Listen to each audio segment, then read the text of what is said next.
us back. Do you still have sleepless nights reliving that, penalty shootout in the end?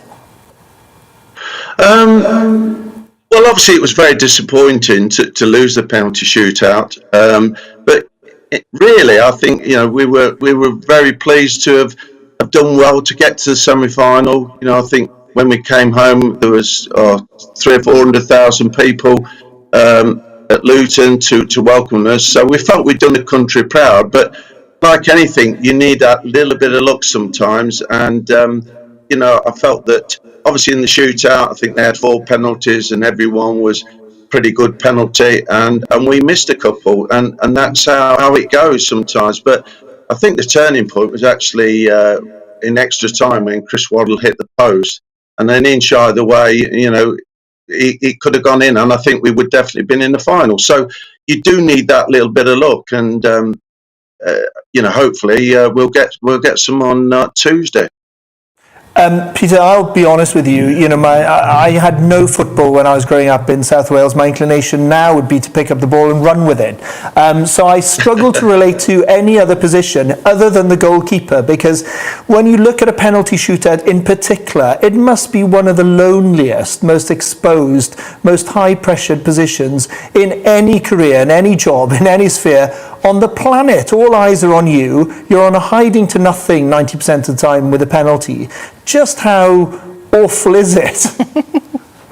Well, to be fair, I think the pressure's on the penalty takers. I mean, as a goalkeeper, you're not expected to save a penalty because obviously the odds are on the taker. But certainly, you guess one way or the other, and sometimes you guess and the ball goes down the middle. So, you hope that it's not a brilliant penalty. It gives you a bit of a chance, and that you go the right way. And sometimes you save them, sometimes you don't. But as we've seen, Paul Gareth Southgate is still reliving that moment in 1996 when he missed a penalty. And, I'm sure if it goes to a penalty shootout and we win this one, he'll be probably the most celebrating man on the planet, I think, because it would have laid bare the fact that he missed the crucial one in 1996.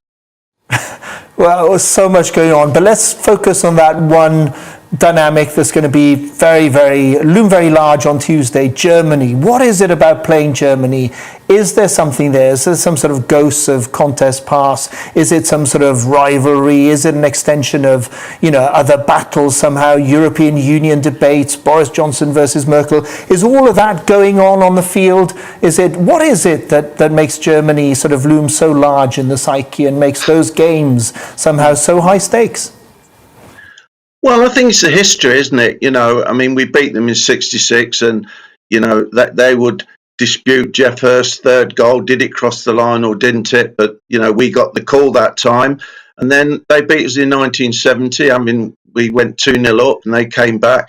And there's a lot of history, obviously, between the two countries. And Germany always produce. Very rarely have they not had a pretty good side. They're a tough opposition. And I think it's always a tough game. Mentally, they're pretty strong. Always hard to beat, never give up. That sort of attitude.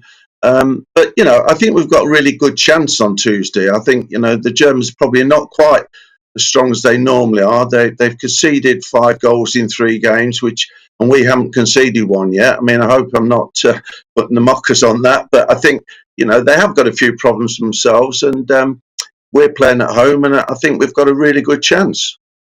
One more to you before I bring in our German guest. You mentioned history. We all know the history. Do some people in the UK sort of abuse that history, exploit it, use it distastefully?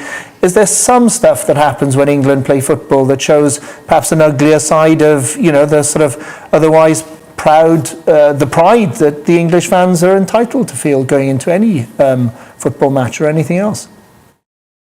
Yeah, football is a fantastic game. It brings people together. It brings supporters together. You see the joy of fans in big tournaments in the stands. They go to have a really good time.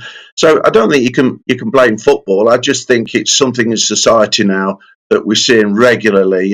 There's an element of society that really do want to cause problems, and you know, whether it's on Twitter or any other media and football as well, and vent their feelings. And I think, you know, we've just got to face up to it and try and fight it and keep it under control.